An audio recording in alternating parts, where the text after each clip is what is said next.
ใส่ใหญ่ใส่อ่อนใส่งอใส่มีอยู่คนละฝั่งกับฟูจิกับแซมบ่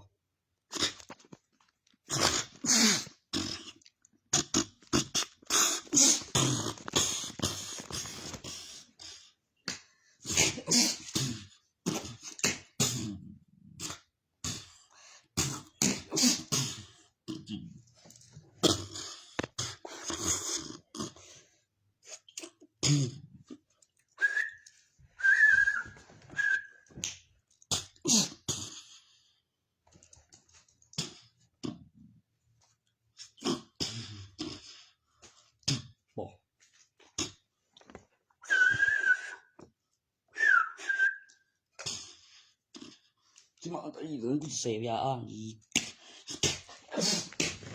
อุ้ย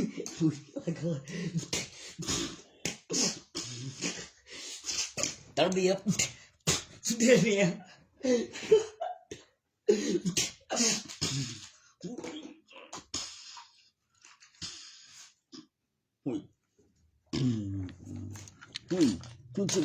เลยเจ้เดี๋ยวโชคด้วยตัวนึงยังไม่รู้โอ้ยโชคไม่รู้ป่ะ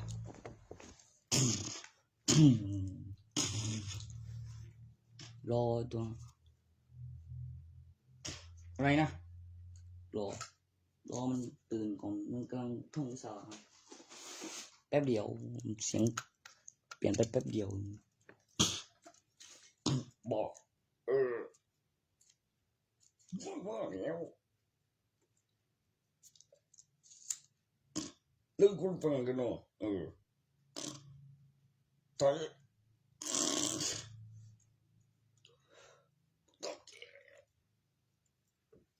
ต้องแก่เกินไปแล้วเข้าได้แล้วเหนื่อย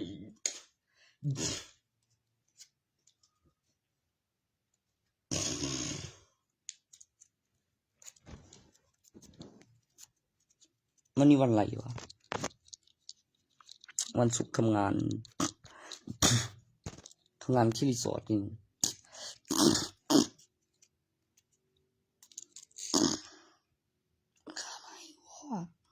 จะซื้อบ่เอาดีกูมาเจอเมื่อกี้มันสั่งแบบ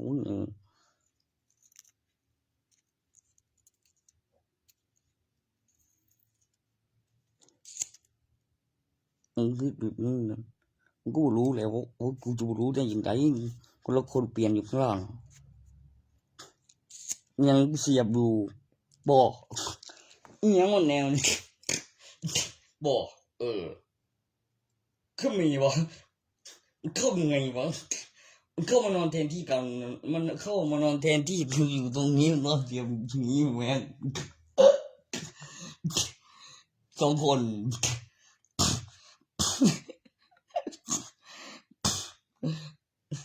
สองหลังคนบอกคือยังดีพูดถึงเรื่องลูกเดียวเลยต้องการอะไรบุล่ะกูไม่รู้เหมือนกันว่าต้องการอะไรทำไมมันออกปากเราได้แบบนี้เลยวะเราอยู่ที่ฆ่าตัวตายเลยบอกกูตายดีกูไม่ได้เป็นใบไงพูดอีกกู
เสื้อกูฟ้าซ้ายนะทุกคนกูปลุกเสกเสร็จแล้วเมื่อกี้เนี่ยวันทำกิน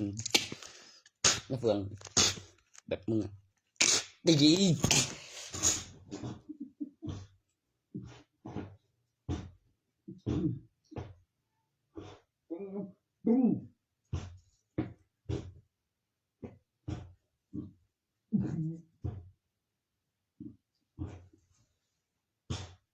ไม่เครื่องหรอไม่ทำอะไรดูเม็ดไหมไง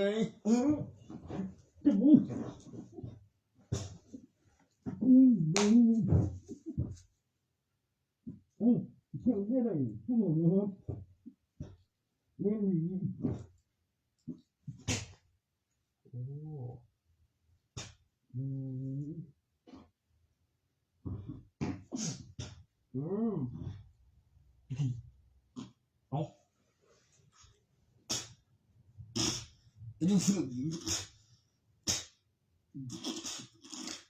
เปิด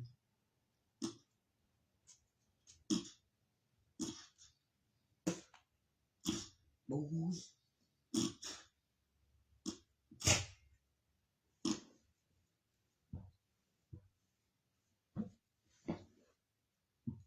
ห่วย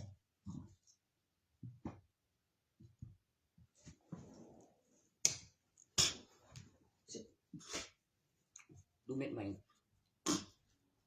ได้ดีโอ้เริ่มจะละเริ่มหายกู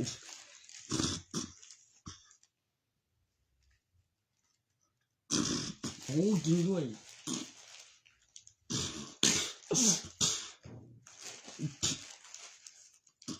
ทำไมถึงพูดแบบนั้น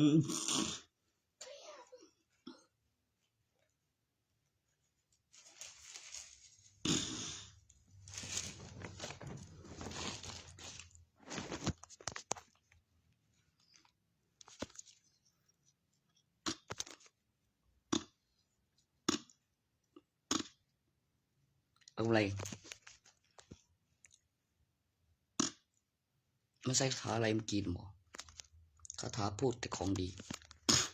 สิ่งที่ดีกว่าเป็นสิ่งที่ดีเสมอต้นเสมอปลายเป็นสิ่งที่ดีกว่าเป็นสิ่งที่ดีมีประโยชน์แบบถูกต้องขออภัยในการพูดผิดที่พูดไม่ถูกเมื่อมีคำอธิบายแล้วก็เมื่ออธิบายผิดแล้วก็เลี้ยงแอคชั่นแล้วก็ขออภัยแล้วก็พูดไม่ถูกแล้ว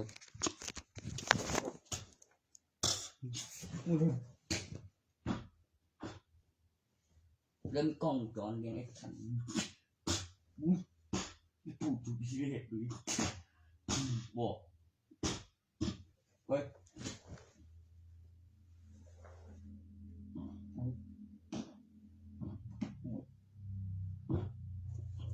ลูกผมก็พูดถูกทีแรกกันแต่อ่านหนังสือออกเดี๋ยวมีเสียงสะดุดแรกๆเฉยๆหลังๆมันบอกไวครับ นักฟังคือปี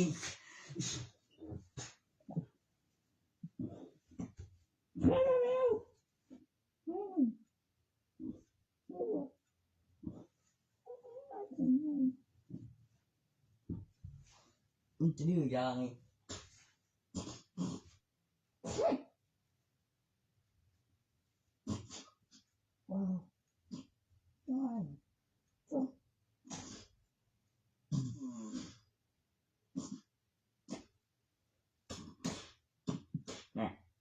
ยูเฟิง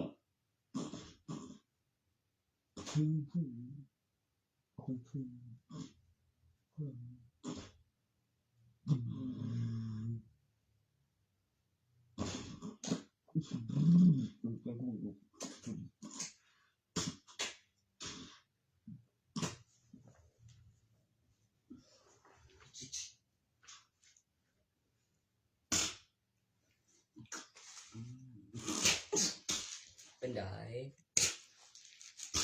จริง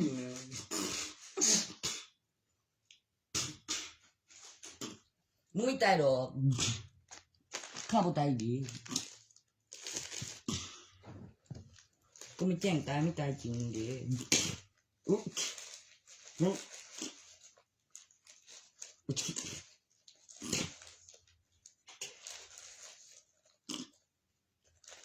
ปล่อยมือแล้วลีลาแล้วก็เก็บบินด้วยแล้วก็เข้ามือเอาเท่าทุนในองค์นั้นแล้วเข้ามือมาแล้วก็รอแล้วก็ประกอบแล้วขึ้นรูปแล้วถ่ายรูปขึ้นภาพแล้วกำหนดเวลา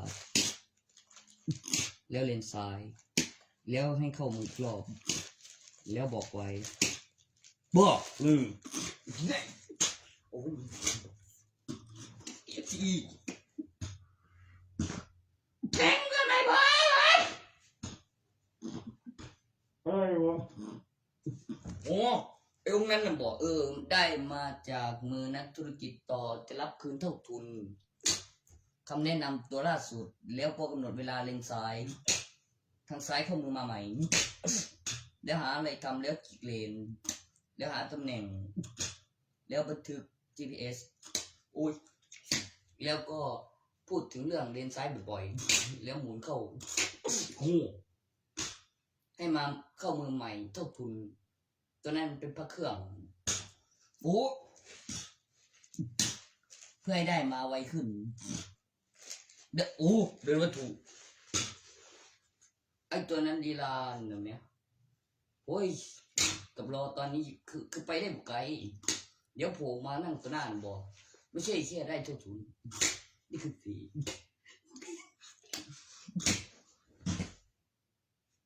ครับเขาเก่งก็ผิดบ่ ได้มาต่อจาก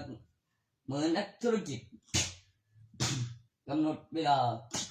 จะรับคืนเท่าทุนถ้าออกมานั่งอยู่ตอนหน้าเลยบอกอีกองมีภาษีหรืออะไรว่าทำไมมันไม่ออกมากูก็คิดอยู่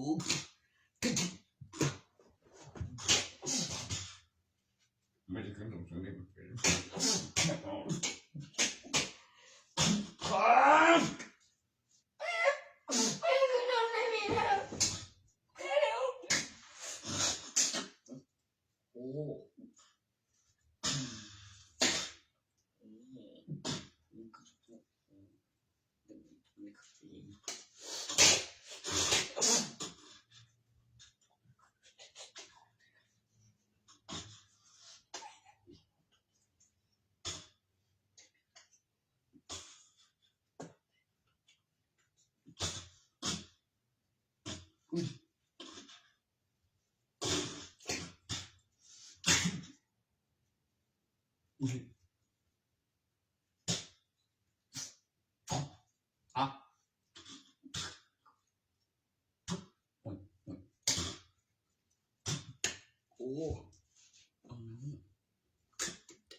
บ่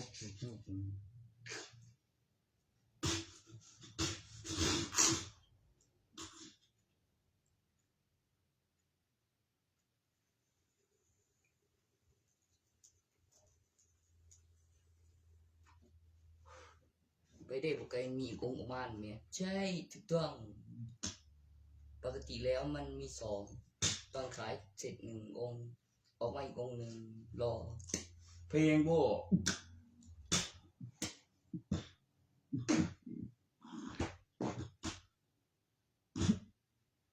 ไปเหรอคุณก็โบยมาได้ล่ะคุณสามารถส่วนตัวเสียสุดมึงกำหนดเวลากูเองโอ้ยโอ้ยโอ้แบบนั้นกันแม่นมีก็สิกังเนาะ โอ้คันแม่นมีหน้าคันมีวิญญาณอีกนำเฮ็ดไปนำผมคนนึงในโทหน้าอะไรอีกหน้าตรงนึงกับบ้านนั้นนึงตกมันใหญ่โอ้บ่ตัวติงกูแท้บ่รู้อีกบ่รู้ถูกจังบ่ได้รู้ได้หายใจรัฐบาลบ่ก็กูที่มันฆ่าไปแล้วครับ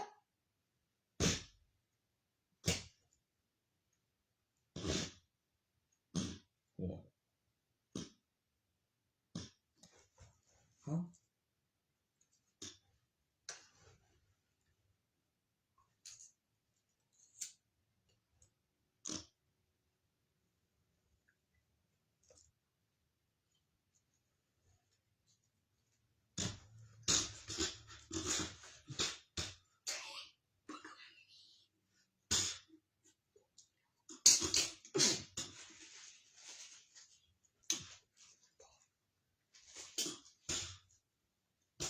โอ้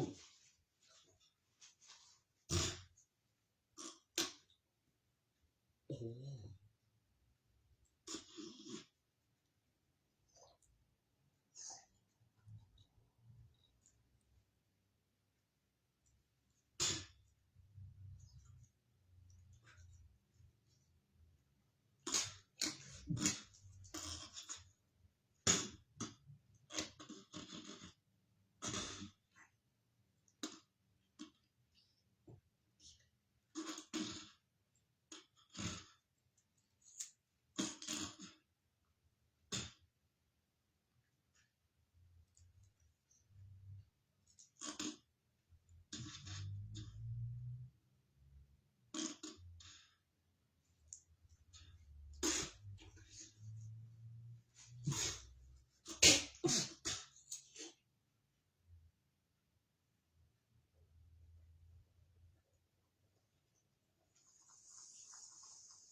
กูคิดไม่ออกเว้ย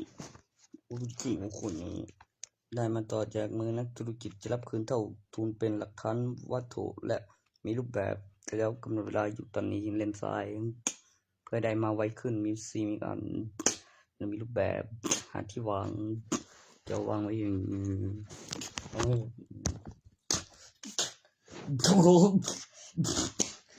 ยโอ้ยโอ้ยเก่งใช้วิเศษหน่อยได้มาเองแบบเสร็จของมาโอ้ย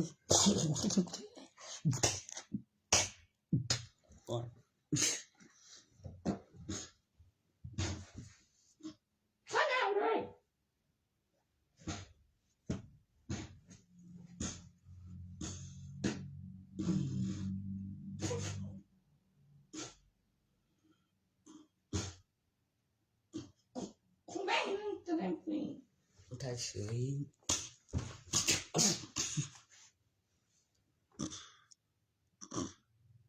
ท่าเฉย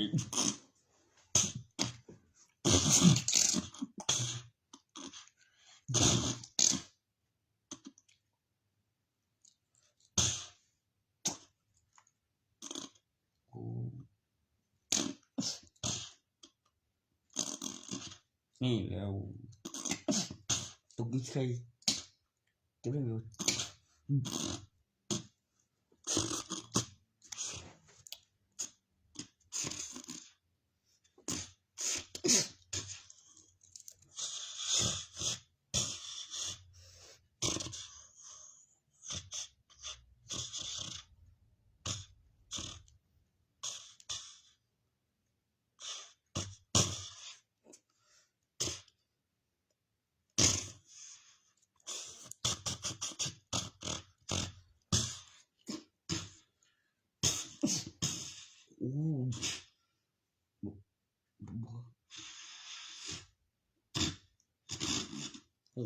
กูเห็นมันว่าไปแบบสนบนท่าทักษะบรรยากาศระบายเต็มไปแบบสน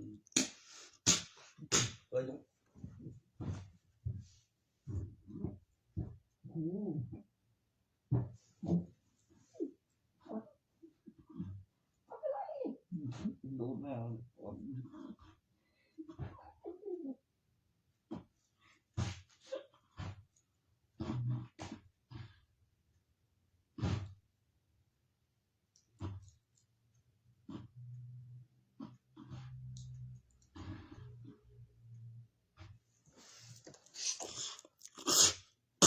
บ่ได้เสีย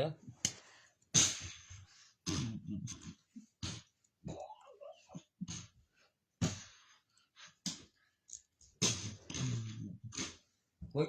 คิดเลย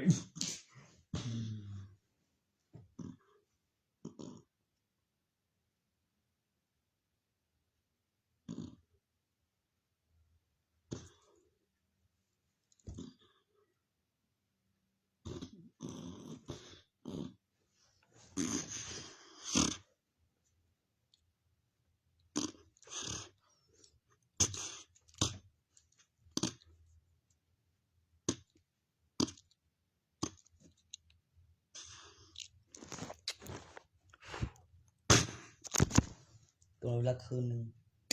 ไปอีกตื่นมีทุนกำไรรถเป๋าหลักฐานวัตถุเบอร์โทรการสื่อสารลูกสะใภ้อายุเท่าไหร่บัตรประชาชน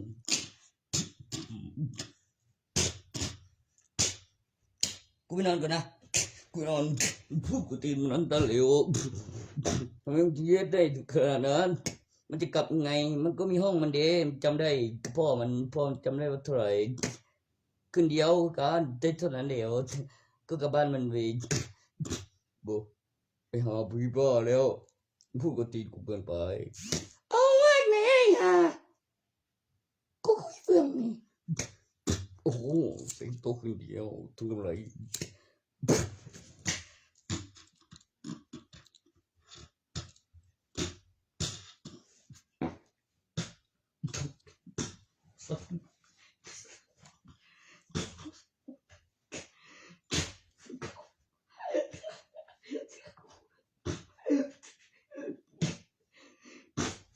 กูตีกูเอามึงถีบคนไปไม่ใช่บ่บ่เลย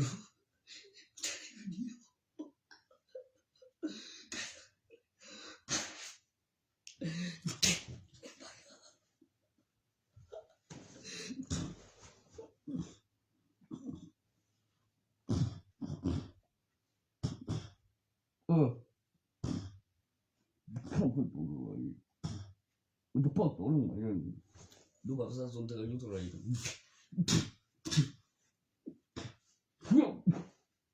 ชื่อนามสกุลโอ้ยจริงๆ我们也可以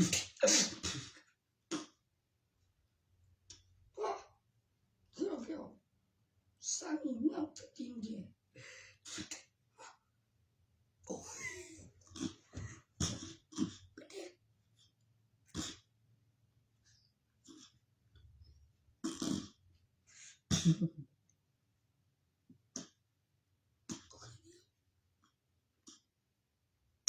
มันมีห้องมันดิแต่มันก็ข้าม ถ้าที่เฉยข้ามได้อยู่บ่มันก็ปกติคุกเลยเนาะต่อจากเขาจับได้ว่ามีคดีมีกำหนดเวลา มันจะไปเอาเข้าไปฆ่าคืนก่อนบอกและฆ่าตายสลายวิญญาณแล้วมันก็ฟื้นไหมข้างนอกมันจะเป็นไปบ่ได้อย่างใดเพื่อบ่มีโทษบ่มีบาปและโดนตายสลายวิญญาณได้เกิดใหม่ได้นอกจากมือประหารใส่กระสุนคนละอย่างเข้าไปบนเครื่องวันตอนนั้นวิญญาณมีความรู้สึกเกิดจำได้เกิดตัวตนเพราะมีความคิดไงวิญญาณมีความคิดเกิดตัวตนและจำได้มีความรู้สึกและมีห้องแตกต่างกันตรงที่แรงดันวิญญาณและเปลือกและคาบแล้วก็รูปร่างของแรงดันวิญญาณตอนที่เห็นนะบอกคู่โคตรระเบิดอยู่ในอิฐบล็อกดินใส่หีบใส่ฐานแล้วระเบิดตอนคืนเห็นลางๆเป็นวิญญาณตอนจับได้นะบอกมันออกจากฝันมันจักรจี้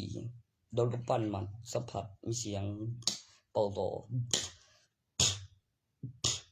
แม่นคนบอกให้ฝันเห็นนั่นสากนั้นแค่วองอยู่ดอกส่วนคนจับได้นะบอกเป่าต่อเฉย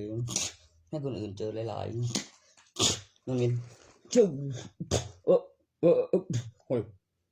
มอมบายกระเป๋า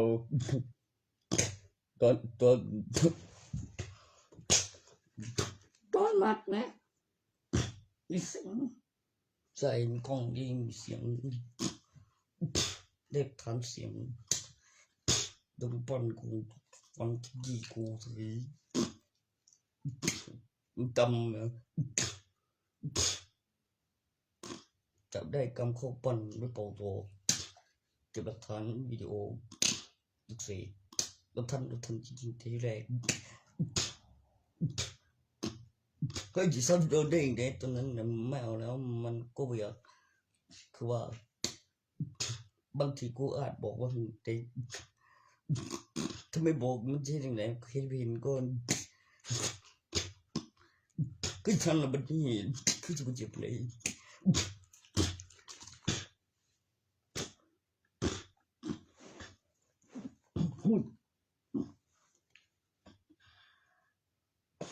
เดี๋ยวอีอะไรเดี๋ยว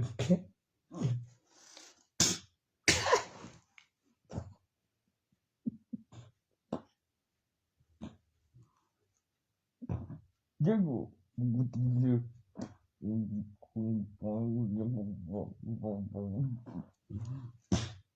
ูบอกฝนสดปากแตกแล้วใช่หรือต้องปากแตกแค่ผม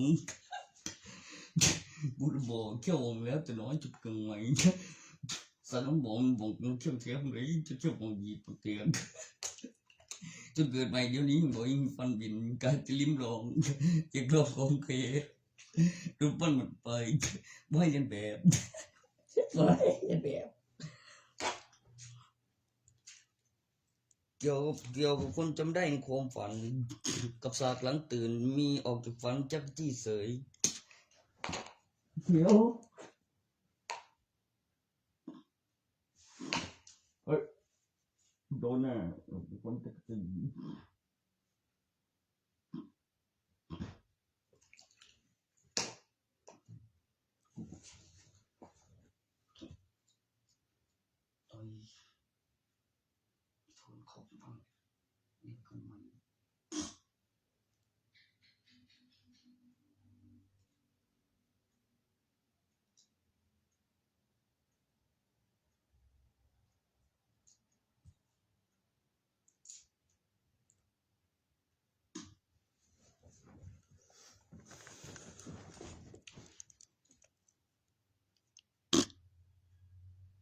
มีบ่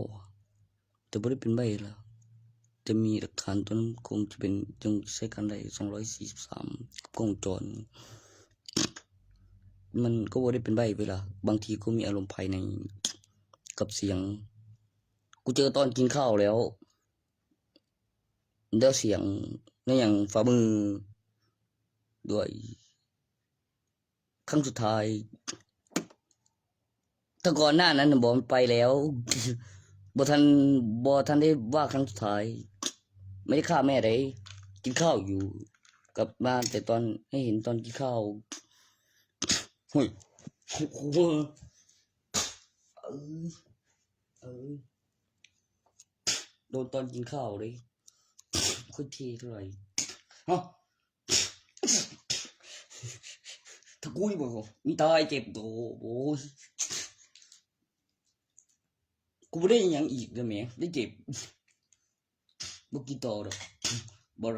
ด้แลเลยฮะพูดกูทิ้งแล้วบ่ได้แลก ทำไมมันเป็นบ้า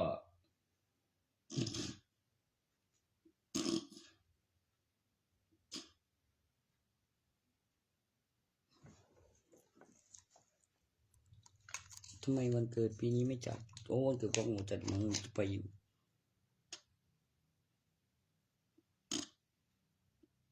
กูคิดออกแล้ว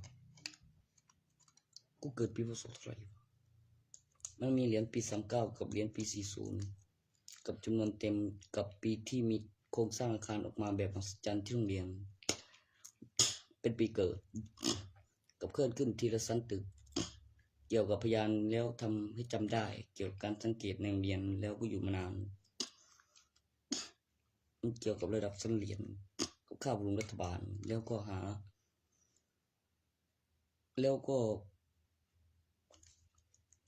หาวิธีจ่ายช่วยรัฐบาลระดับชั้นเหรียญคือต้องเล่นเหรียญปีพศห่างกัน10 ปีระดับชั้นเหรียญระดับชั้นตึกแล้วมีเครื่องคิดเลขตัวของจริงแล้วหาค่าใช้จ่ายช่วยรัฐบาลกับถึงตีแล้วก็มีเงินเท่าไหร่ในค่าบำรุงรัฐบาลแล้วโครงสร้างที่จะมาสร้างแล้วก็หยุดทำแล้วทำทุกปีเว้ยอันตอนนั้นอยากได้เท่าไหร่ก็บอกว่าเอามาไว้จ่ายช่วยรัฐบาลได้บอกว่าว่าค่าตัวนี้นะไว้จ่ายบริโภคของช่วยรัฐบาลทุกทีโก้ทุกทีเลยบอกเก่งมากหรอกสินะรัฐบาลเราจะใช้ไหมขึ้นจำลองแล้วก็จะเป็นของแท้ตอนเก็บต้นฉบับใหม่นะตัวเลขเขตตอนเขต5ไหมยังไม่มีใครกล้าใส่เดี๋ยวเจอกูอีกหรอพัฒนาต่อเขต5แถวบ้าน8 4 1 2เสือไม่ทะเบียนบ้านในโรงเรียนได้เพราะทำไมอายุต้องมากกว่ารับใบปริญญาต้องมากกว่า24มีชื่อคนเดียวในใบทะเบียนบ้านเอ้าได้อยู่คืออยู่ตัวตนในใบทะเบียนบ้านนั้นกับบัตรประชาชนก็ได้อยู่ลงทะเบียนบัตรประชาชนกับตัวตนในอดีตแล้วพูดความจริงแล้วใส่เรื่องแล้วบอกออกความจริงคือมีสังเกตแล้วใส่เข้าไปข้อมูลแล้วบอกออกมาในความจริงคือมีตัวละครแล้วเป็นประโยชน์ต่อของตัวละครและของไอดีและตัวตนคนในใบทะเบียนบ้านและมีการสะสมบุ้งมีต้มไปอีกหนึ่งโอ้ยอีกหนึ่งไอดีกู3 ชั้นแบบคือมี3 คนคนละสกุลอีกแบบกลายเป็นยาต้องเปลี่ยนชื่อเปลี่ยนสกุลใหม่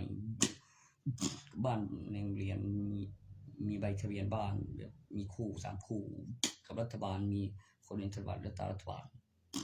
มีตัวตนแรงดันยานภายใต้การจดจำการพัฒนาเรื่องกับตารัฐบาลแล้วทวงแล้วสะสมแล้วมากๆแล้วออกมาเองอีกับถนนทางต้องมีตารัฐบาลเด็กกับตอนกับเลขกับเรื่องแบบนี้กับส่วนคุยแล้วออกมาเองแล้วใกล้เข้าผู้เดียวมีแล้วกูผู้เดียวทีละคือตารัฐบาลห้วย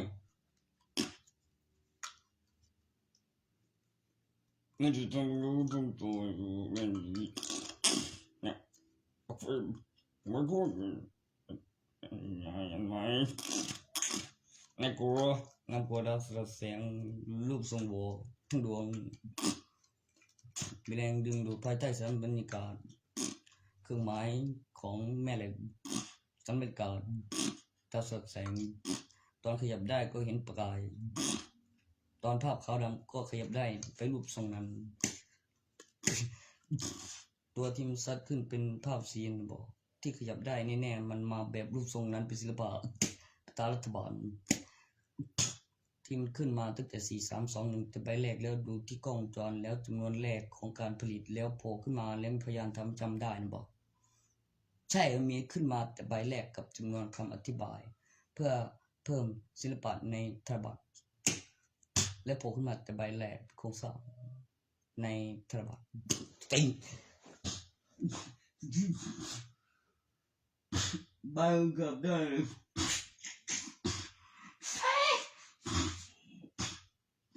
พูดแล้วมึงคิดไม่รู้สิวะ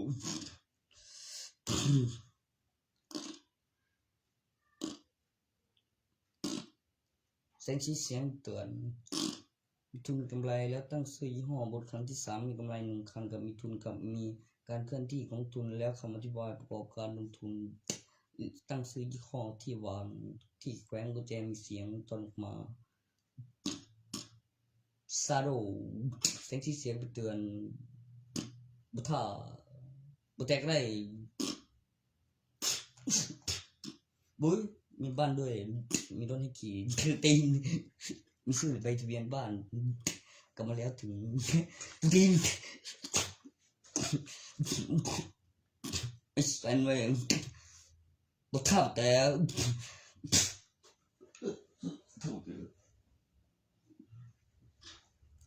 มึงเห็นคลองแล้วเห็นซิกอินแล้วก็ลอยนะนะใช่ไม่ใช่ไปถล่มแล้วให้ได้หมุนแน่เล่นเปรี้ยว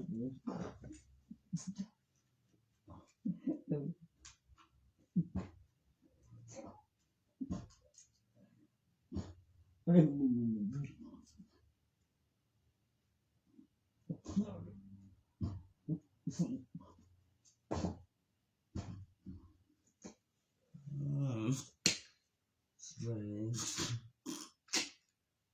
ลุงก็บอกให้ติดป้ายซื้อเจ้าของหน่อย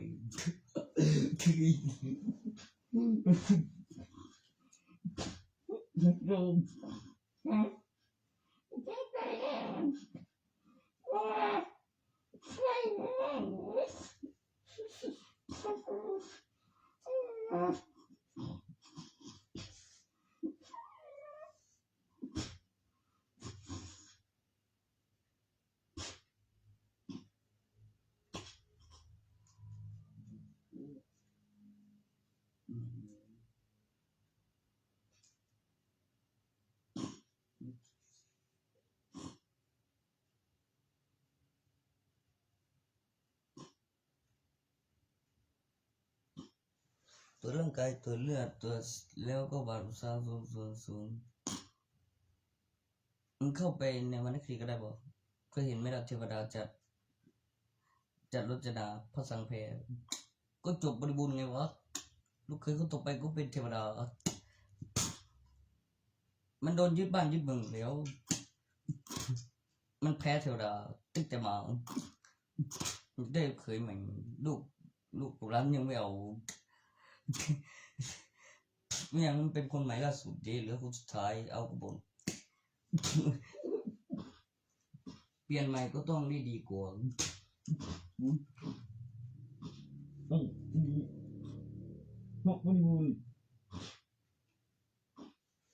ตัวบริบูรณ์แต่พวกท่านนี่เห็นว่าผัวใหม่เป็นเทวดาเลย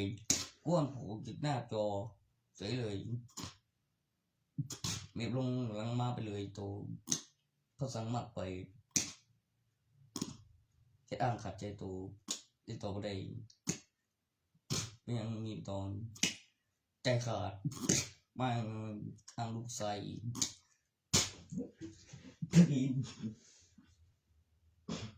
ยังถึงไปเคยบอกพูดเรื่องตัวเองจำปูตัวละกูไม่เอาตูดเด้เข้ามือให้เข้ามาเว้ยทำไมมันสังเกตมันดี ลูกเคยคุณมายังสารภาพเป็นเทวดายังติดตามชมตอนต่อไปส่วนของเสกของเทวดาบอกประกอบขึ้นทุกวันเป็นไรของสันดานใช้เป็น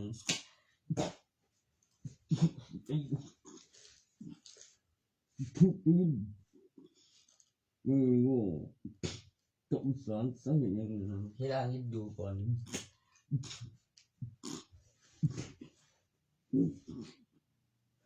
ทำให้ดูต่อหน้าแล้วบ่ได้ใจขาดเอ็นบ่แข็งแกร่งพอเอ้ย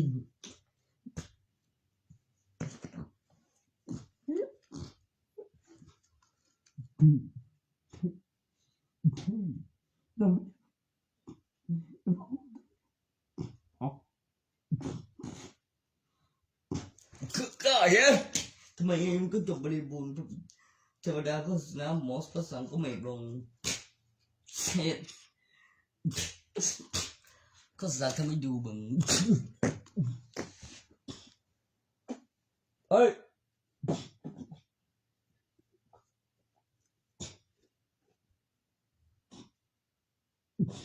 ฮะดูบึงมึงว่ากูคิดไม่ได้มึง GPS วางแผนที่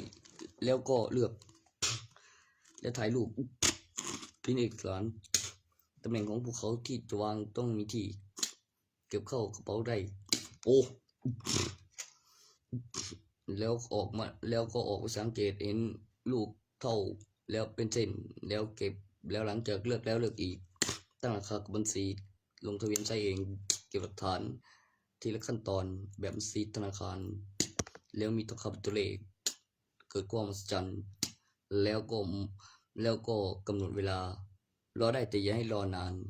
มันก็จะมีภูเขาออกมาไกลโอ้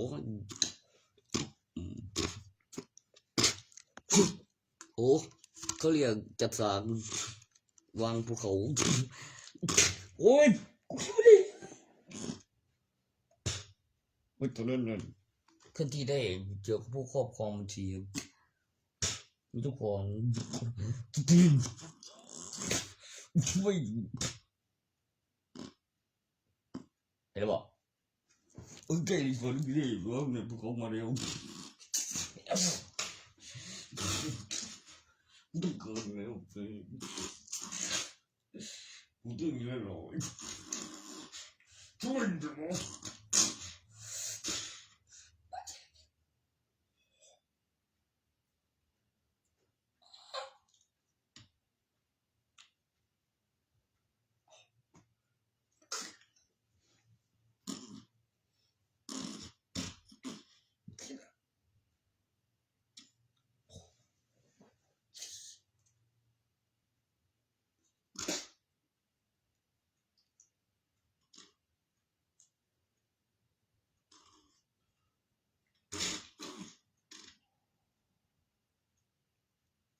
โอ้ยไปล่องแพก็ได้อยู่ดอกขนาดเครื่องก่อนในล่องแพไม่ก็เสกมาว่าจะจอดเล่นฝั่งบูมเกี่ยวกับคนใส่ผ้าเลยมันใหญ่แผ่นปลามันวางในแผ่นน้ำหินเกาะโอ้ขี้ดิความรู้สึกอย่างแนวนั้นดูไม่แก้วบ่ใครใช่บ่วะเนาะ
วัดสู้กัน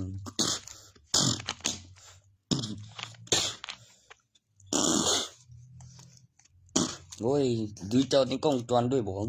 เดี๋ยวนี้ทะลุร่างเลยบ่มันจะบ่เผาผลาญออกทางลุงขนนี่เบิ่งได้จังได๋เปิดน้ำติดเทียนบนมือติดเทียนทิ้งเฉยๆกับเปิดน้ำถังควันออกทางขนกับวิสาวะสู้กันเราคุ้นดีบ่สิ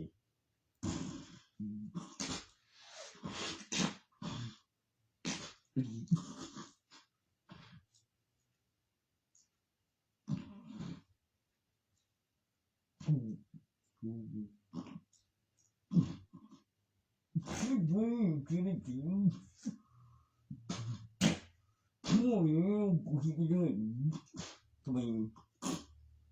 กูไปบวชอยู่เฮ้ยบ่ได้เอากูบวชบ่ได้สึกไม่มีใครสึกให้ก็คาถาสึกนั่นกูอ่านดูแล้วโอ้ยถ้าทางนั้นคงจะมีคำอธิบายเพิ่มเติมแล้วรออยู่กับตอบใน YouTube จะมีความรู้สึกบ่เอาปวดบ่เอาทรมานบ่เจ็บจะเอารวยจะอยากได้มากจะเห็นแล้วดูดีวิเกสราไม่ใช่สายตาใครหลายคนแต่ที่จะเอาไปด้วยคือความสุขในอกในใจไม่เอาบาปไม่เอาอะไรที่เป็นอันตรายต่อตั้งแต่วันนี้เป็นต้นไปแม้แต่มีความรู้สึกในคำว่าแต่มีความรู้สึกนะแม่มีการสึกได้ลาสิกขา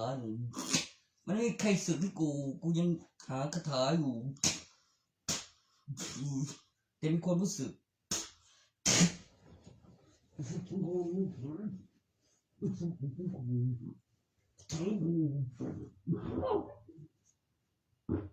วันนี้ทำถึงก่อนกรมเพลงวัดดุยทหารบอกต้องมีเอกสารสิถึงจะไม่ใช่คอมมิวนิสต์ต้องอ้างหน่อยไม่ใช่เอกสารนะบอกพวกคอมมิวนิสต์หรือเปล่าไม่รู้เว้ยเท่าไหนใครวดเว้ย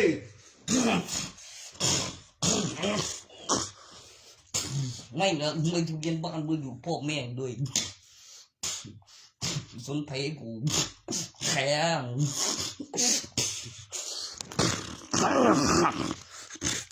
ใส่ชุดเบอร์เดิมก็ได้ไม่รู้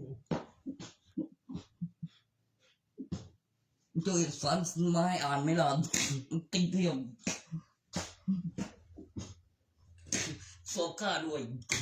ทรมานระยะไกลที่ตายดิ่งทั้งใจทรมาน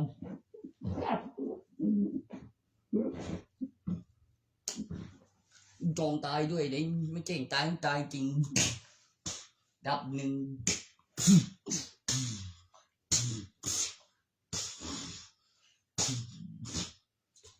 เด็กคนละบาท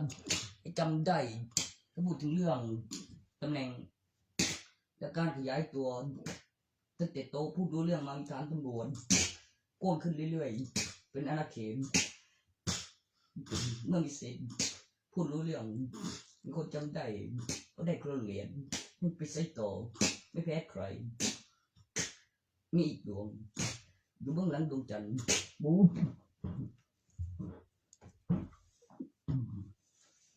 ไม่บุย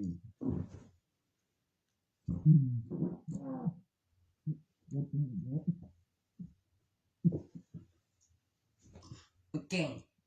กูไม่เก่งใครหรอกไม่กลัวมันมีความผิดคนดีเขาไม่ตาย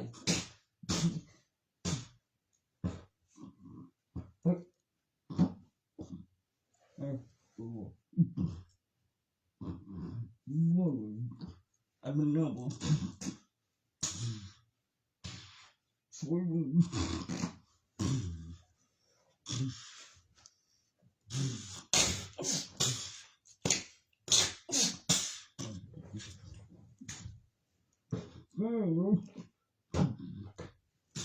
ขึ้นบนลงล่างมันเดียวการแยกล่างในตำแหน่งคนละสุดก็ตามอยู่ด้านบนถึงฐานอยู่ด้านล่างสองล่าง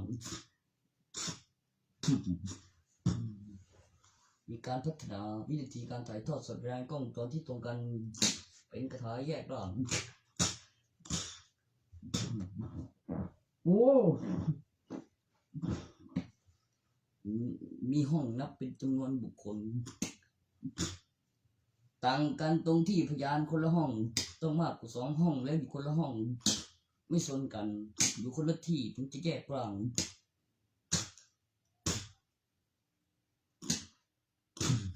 โบยกูแยกร่าง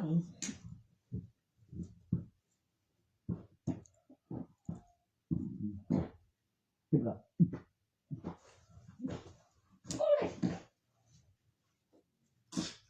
แยกร่าง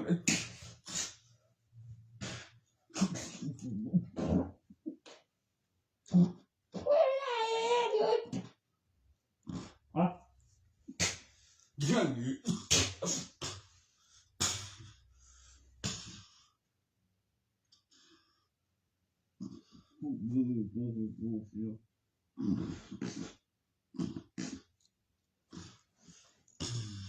มีปืนแล้วปืนหูปืนยิงเลยบอกปืนยิงเอาเลยนะโอ้ยคือซื้อผิดดอกเฮ้ยยังมันเหรอนั่นตอบดิคือซื้อผิดดิเอ๊ะโอ้ยบอกมีดอกถ้าจะเอามีดแบบนั้นนั่นหมดมาถึงก็หมดเอาใส่ละใจคนก็ตายเงินในคลังก็ค่อยบุเหลือกูได้ยินไหมเอามาจ่ายเดือนหมดมึงเมื่อยไม่รู้กูเป็นอะไรกูไม่รู้ว่ามันเอาเงินเดือนจากไหนมาจ่ายเงินเดือนทหารน้องกูก็อยู่บ้านโว้ยมีการห้ามผลิตฆ่าได้กูโดนกิน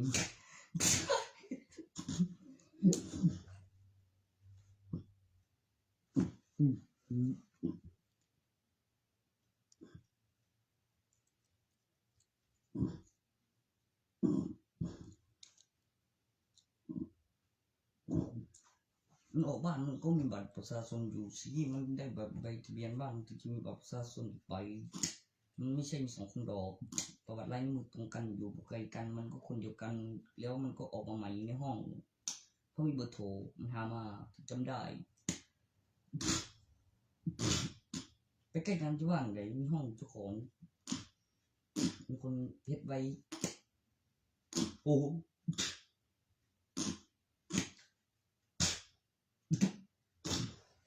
มันจะคนซื่อได้จังไดมันโกหกมันบ่กลับบ่มันโกหกมันจะกลับมันไม่ได้อยู่บ้านเด้มันไม่ได้โกหกเมียเด้ล่ะโกหกผู้อื่นแน่นแบบเยี่ยมไหมมันจะไปเสียได้มืออื่นเบอร์โทรห้ามปิดเครื่องเกิน2 ชั่วโมงจะใช้เสื้ออะไรก็เสียได้เบอร์โทรเปลี่ยนยาก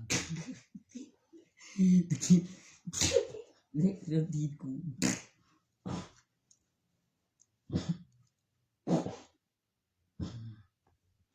นั่นไงโอ้วิ่งเลยข้างบนกลางแยกล่างให้เบิ่งจะเก็บหลักฐานในเวลาในกล้องวงจรเดินส่วนสัมผัสร่างกายโดยอุปกรณ์บอใช่คนเดียวกันก็ว่าไม่ใช่คนเดียวกันแล้วก็เช็คบัตรเช็คอุปกรณ์กับชื่อทำเปลี่ยนชื่อเปลี่ยนอะไรขึ้นมาข้อมูลพิสูจน์แต่ที่แรกเป็นข้อมูลต้นต่อสาเหตุตอนแยกร่างและเปลี่ยนชื่อถ้าอยู่ต่างประเทศนะบอต้องมีใบทะเบียนบ้านก่อนถึงจะมีบัตรประชาชนค่อยลงทะเบียนเปลี่ยนสัญชาติการรับถือเบอร์เดิมมีคนรับทางโน้นสาย2 เบอร์มีเบอร์2รับทางนี้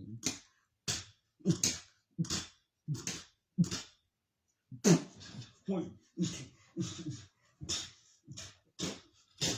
คิดอะไรเต็มโอ้ยแมงเลยน่าเร็ว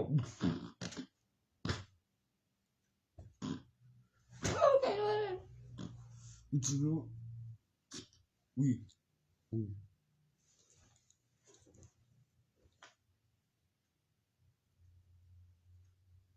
nó cô lắm chị sao cô leo đi cô siêuโดนแยกหลังกระขังพยาบาลดึงคาขู่แต่ยังมาทำให้ผู้อื่นเห็นว่าผมโง่นะครับเป็นอย่างคือบอกไว้เฉยขั้นมีโอกาสนั้นอย่านะครับมันไม่ดีผมโง่ไม่ได้ถ้าให้อธิบายมากกว่านั้นหน่อยเพื่อมีคนทำแทนบางสิ่งบางอย่างมีเจ็บแทนตายแทนก็มีเวลาการเคลื่อนที่แล้วก็มีคนเจ็บคนป่วยทรมานบางวันก็มีคนตายแต่ผมคงโง่ไม่ได้คงไม่อยากตายไม่อยากเจ็บไม่อยากทรมานแต่อยากได้ความน่าเชื่อถือเมื่อมีคนทำแทนบางทีมีคนตายแล้วมีของดีแล้วบอกไว้เกี่ยวกับเมื่อมีคนโง่ก็โดนตีก็อ้างให้เชื่อถือบางทีบางวันก็ตายยังมีการย้อนแล้วได้ดีร่วมกันเกี่ยวกับการลงทุนบอกไว้เบยผมโง่ไม่ได้จริงๆของขึ้นไม่ก็มีคนตายคือตีนโชว์เด้อโอ้ยมึงก็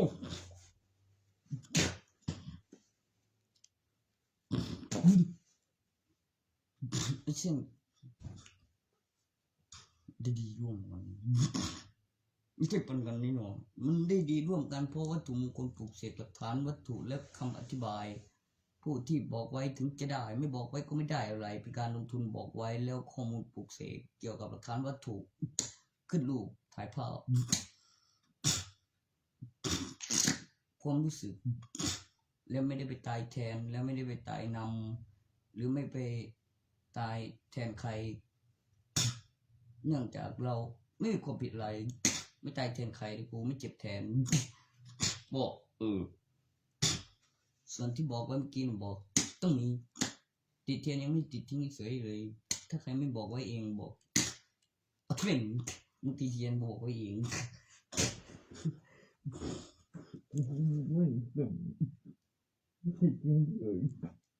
อะไรอะ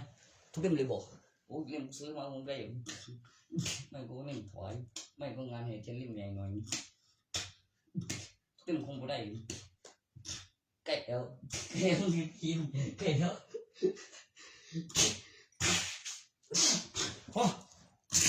ฮะกูเกะกูเกะบุญกันเลยทุกเล่มยังตีเลยได้เฮ้ยทุกเล่มมึงน่ะนี่มึงตีกูจะเอาตอนตีด้วยเองไม่ติดเทียนทิ้งเถยพลังงานจะแถมโอ้แทนใครเจ้าหญิง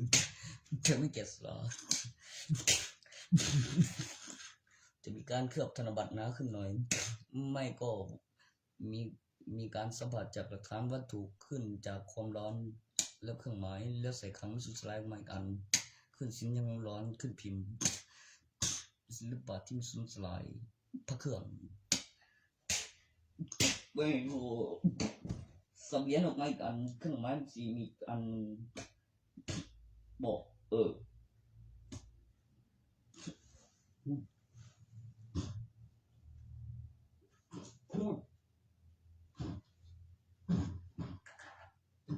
เนี่ยคือทำมอลูกไปเสร็จแล้วก็สอนแสงผมนะไว้เบอร์ที่เทียนทีมซื้อจับสารหิน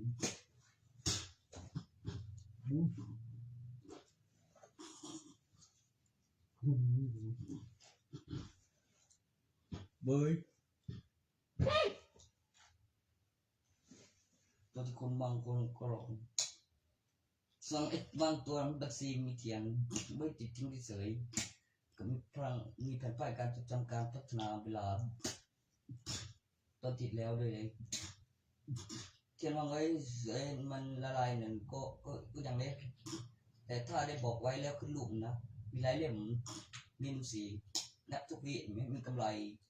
แล้วก็เรียงกำไรมีทุนบอกไว้ยังน้อยลงนับวิยังแถวออกข้างวางข้างหน้าตามระเบียบ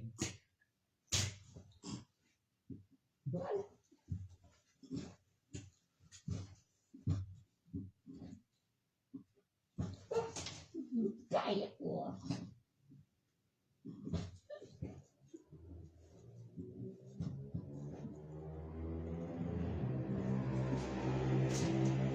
ตูสิแฮมเสมอ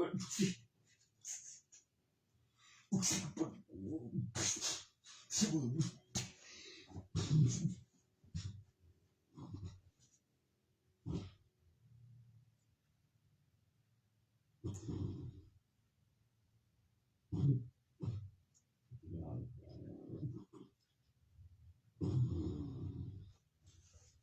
Phoenix so perfect.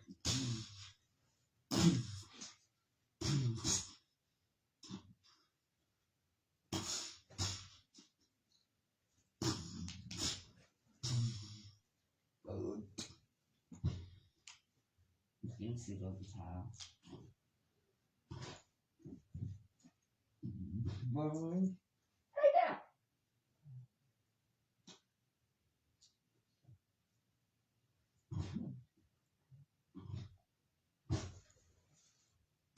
Phép chấm mày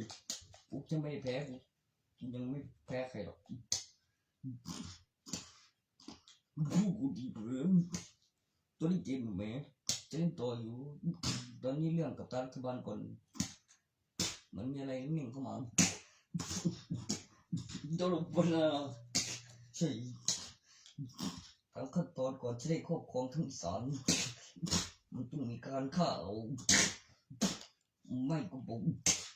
โดยอ้างความมหัศจรรย์ต่างกันที่เพศใบทะเบียนบ้านมันไม่มีใครมายั่ววอนไม่ทำตรงนั้นเขาไม่พูดเรื่องมาไปเขาขากันอย่างแบบโกโก้ไปพูดท้าทายนักเลงเบิ่งกูจะบุกเดียวเบลฟังเสียงอย่างต่างกันด้วยกับวงรุ่ยจีบริหารทำไมคนจะเสพอยู่แล้วคะแนนเท่าไหร่กับอย่าแข่งมีดู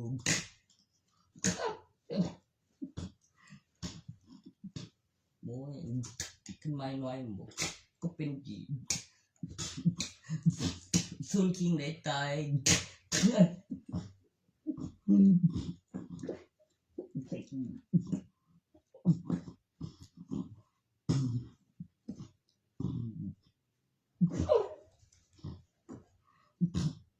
ถ้ามีกูดีๆนั่งฉันเหนื่อยนั่นแหละเหนื่อยอะไร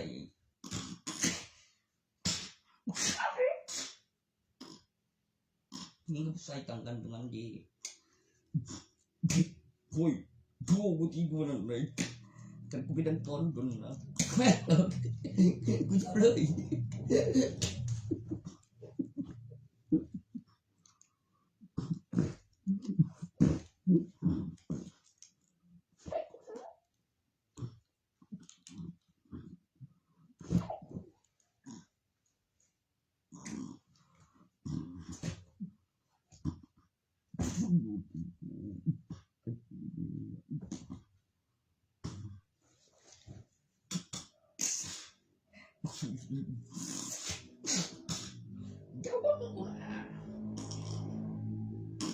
อยากไม่ยาก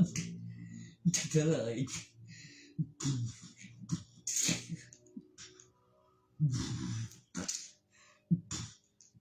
บอกมันจะทำเป็นสุดสรุปออกมาเป็นดี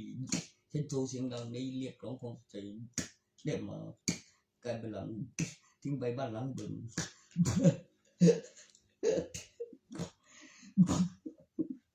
ไปมา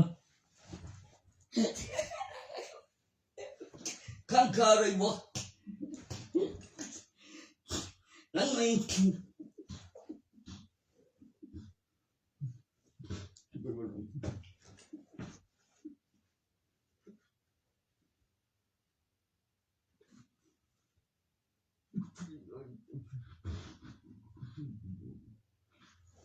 เข้าไป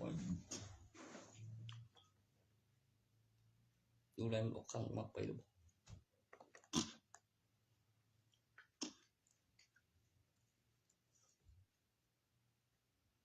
ก็มันจังกับมันคือไปเลยสิข้อมเกลือของหน้านี้บ่ก็ข้อมเกลือแบบ กับโครงใหญ่แค่จังใดมันถึงไม่เหี่ยวไม่ย่นมันดูอายุก่อนมันต้องสังเกตอายุเวลานั้นมันประมือโอ้จีฟองนะ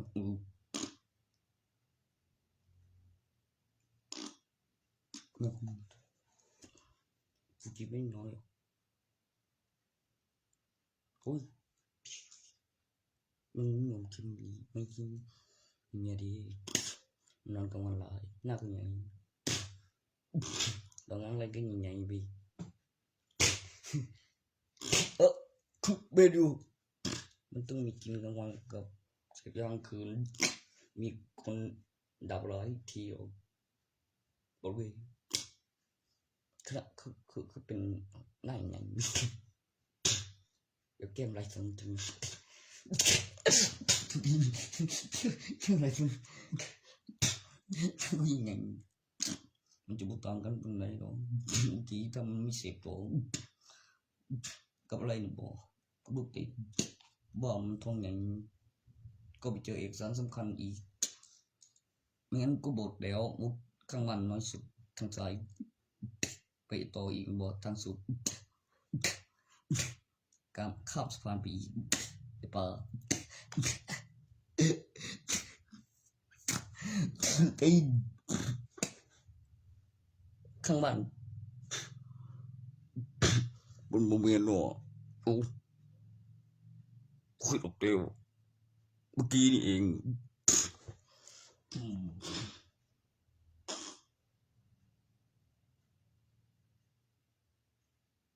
มันเข้ามาทองนี้ไม่ใช่เนี่ยได้ด้วยทองนี้แม่ก็เตรียมรวยไปมันเคยได้เท่าไหร่มันเพิ่งได้ต่อบอกมันได้บอกไม่ได้แล้วใครเอาไปจากนั้นเชื่อกูนี่ตัวเจ๊กรัวหาแม่มันแล้วใส่ทองนี้ได้มันก็ตีถ้าแม่มันอยู่บอกใช่แล้วไปเดียวไม่แค่เดียวบอกไปอยู่กี่5 ปีก็2 ชั่วโมงมีพรุ่งนี้วันลืมต้องโทษทีงั้นบอกคุยเชื่อเท่าไหร่ที่คุพูดเลี้ยว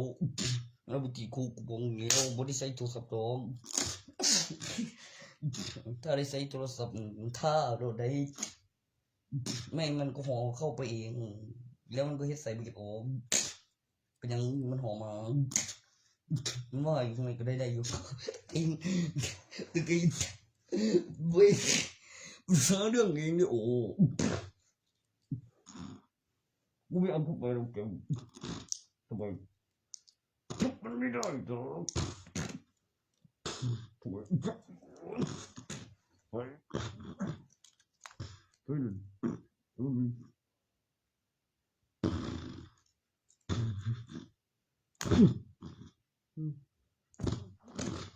ว้าย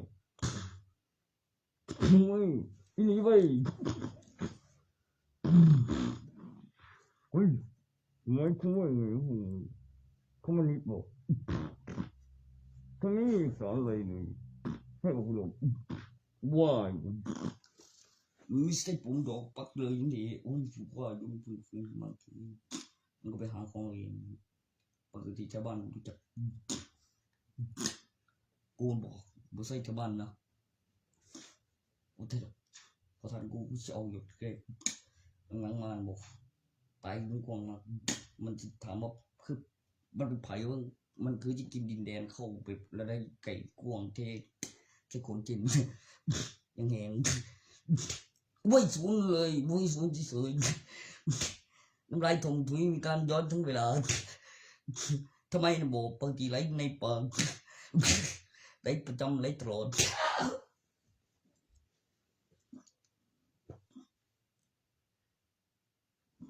เฮ้ยโดยเฉพาะในเวลาที่ต้องการบางตำแหน่งมีการย้อนป้องกันอุบัติเหตุออกทางใหม่เอกสารปลุกเสกบอกไว้เพื่อป้องกันอุบัติเหตุเกี่ยวกับความปลอดภัยแล้วก็ข้อมูลขบวนท่าสิ่งที่ได้ใส่ทุกที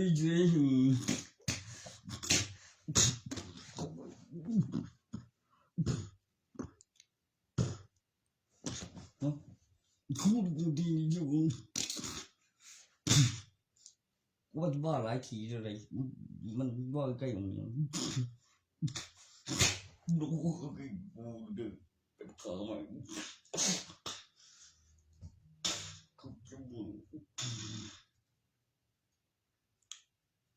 ข้าตีด้วยแม่งมาไล่กูกูกำลังเล่นกับผู้สาวกูอยู่นะพี่สุสัยมันจะรีดบอกผู้สาวกูเลยก็ยีรองมันเปลี่ยนใหม่หรือรองเขามีเบอร์โทรหรือเปล่าหรืออะไรไม่มันก็ฆ่าเด็กนั่นส่งมาเอง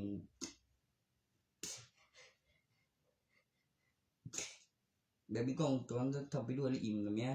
แล้วมีห้องตำแหน่งที่ปลอดภัยแล้วข้างในอุ้ยเล่นเลยแบบเอากล้องยิงสไลด์ประเทศเสียอะไรมันก็จีได้ออกมาใหม่แล้วเนี่ยนั้นหนึ่งตัวไหนตัวเตะแต่ว่ามันก็ผิดตาแล้วกับเรียงแอคชั่นอย่างนี้รอแล้วคิดเฉยๆผิดแล้วเกิดความมหัศจรรย์แล้วมีการลงทุน1 เหรียญแล้วเครื่องหมายมัน4ชาร์จไฟไม่เสียบที่ชาร์จไฟไว้เฉยๆแม้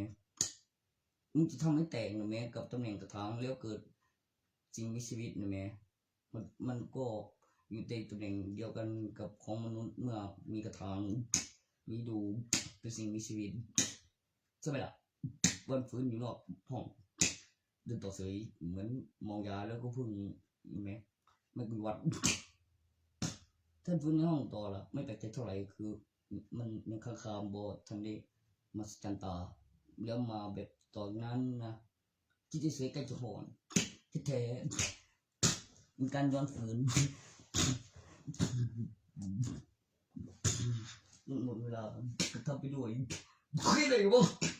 เฮ้ยติล่ะเฮ้ยดูเจ้าสวยอยู่ไม่ก็ดวงตึงดึงเขาอาบน้ำกินในนั้นหน่อยเธอหนาวลึกฟื้นทีเดียวผู้คนกินที่ที่เสริมผิดออกใกล้ถึงบทจะหนาวลึกบึงยังถึงเลยนักเลงพอกูตัวเองไม่ก็ทำรอทำโกนไม่ได้เฮ็ดเล่นเองแบบใส่ตัวเองอ้างว่าได้มันต้องเข้ามันต้องทำไปด้วยกับเรื่องเพื่อให้เห็นสัมผัสปลุกเสกแล้วก็แทงเหรียญเครื่องหมาย4สิ่งมีชีวิตถอดรากฟื้นคืน4นอกห้องยังหายใจวิญญาณอยู่ล่างปั๊มสัตว์ผมperfect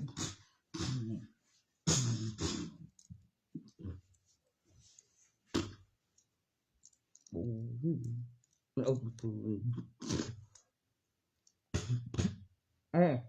วิชาฟุตพีอีกทีหน่อยนะ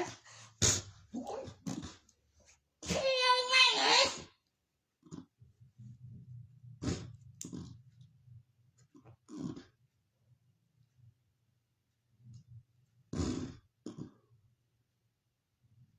น่าคุยกันเลยก็มีเงินมีโรงพยาบาลแล้วมีค่าสร้างแล้วก็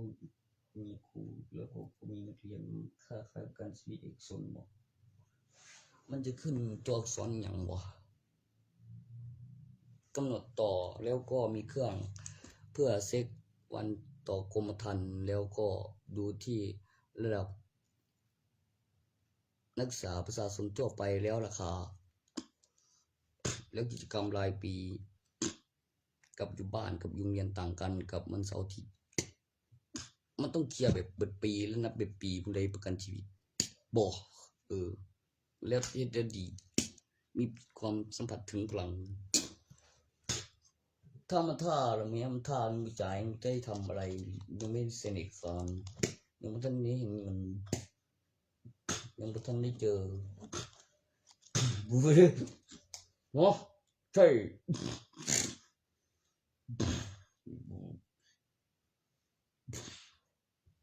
มีเจอเวลาเนาะดอกกูวางดูอนามัย คือได้ขายก็บอกไปบอกกับเจ้าที่อำเภอ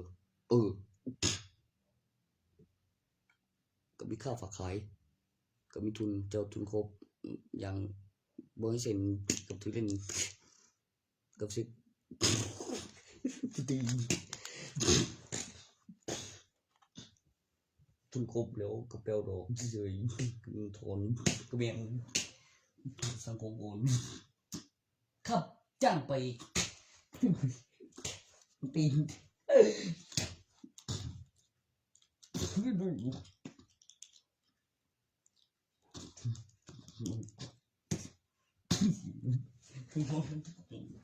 ม่สุข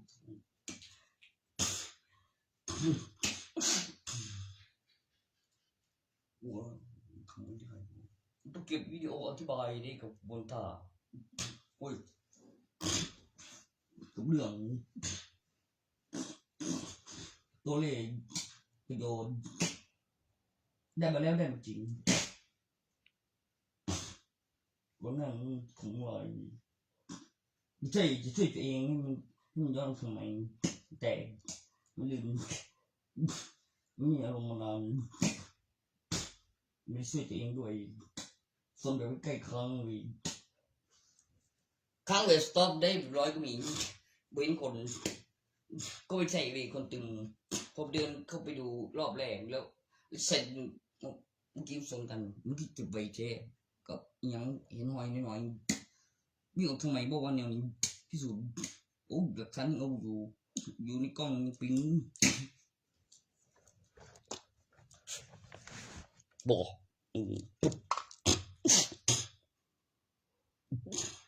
พูดเลยว่าดีมันยังฟื้น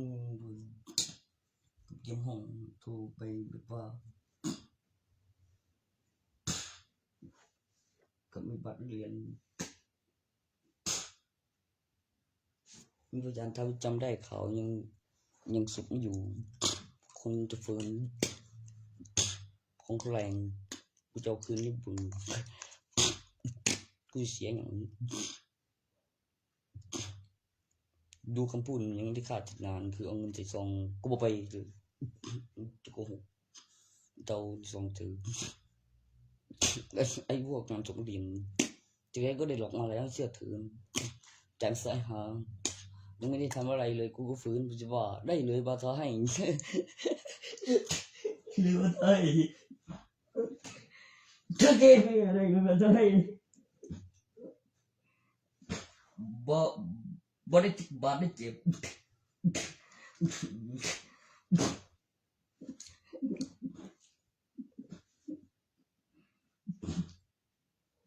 พี่ตัวนี้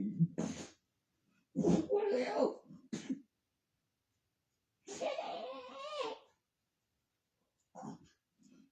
เป็นทำไง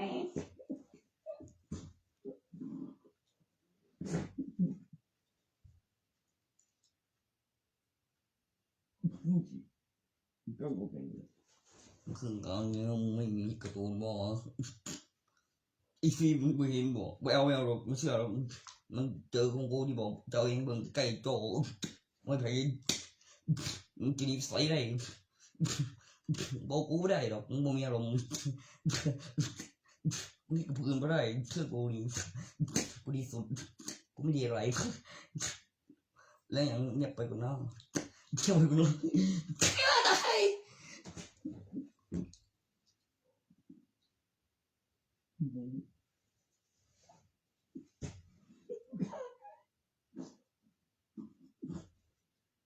เฮ้ย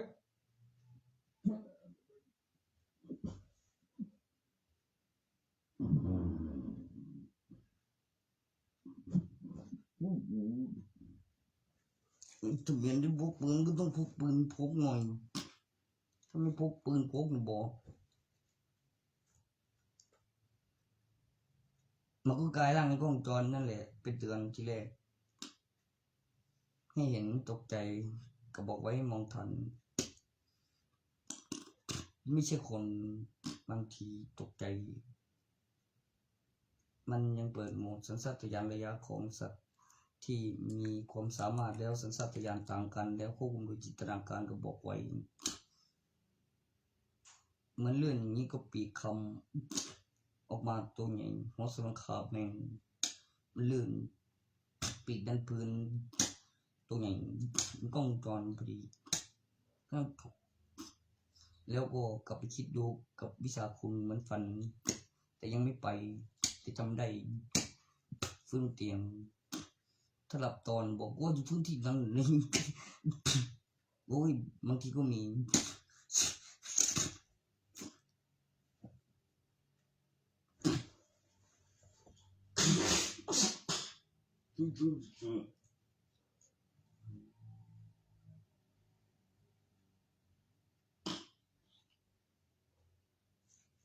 ไม่มีเอกสารคอมมิวนิสต์เนาะ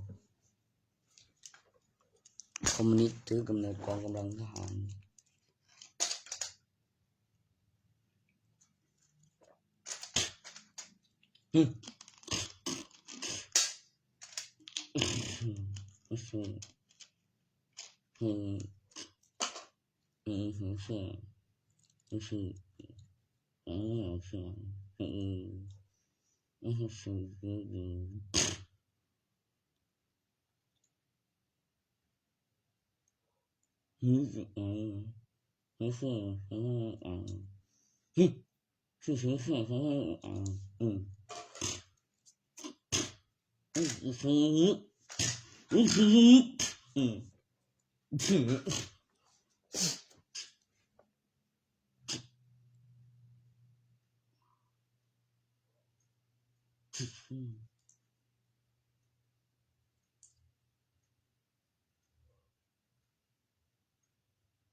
พ่